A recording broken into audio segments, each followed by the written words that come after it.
ကလောမနာမည်ကြီးနေတဲ့အဖေတိုးချန်ကတိုးလေးတွေစီကိုရောက်ခဲ့တာဖြစ်ပါတယ်အမှန်တော့တိုးလေးတွေတော့မဟုတ်ဘူးတိုးအကိတ်ကြီးတွေပါ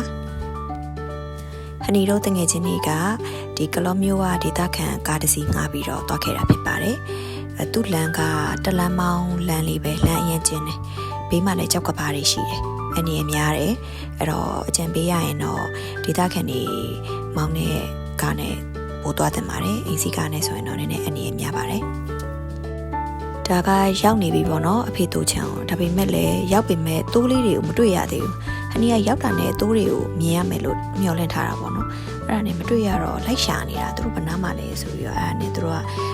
အဲ့ရလူတွေကပြောတယ်ဒီအဆုံးထိဆင်းသွားပါတဲ့တွေ့ပါလိမ့်မယ်တဲ့အဲ့နဲ့ဟနီလည်းအဆုံးထိလျှောက်လာလိုက်တယ်ပေါ့နော်တွေ့ပါပြီအမချန်ထဲမှာအပြည့်တိုးလေးတွေမဟုတ်တိုးကြီးတွေအများကြီးပဲ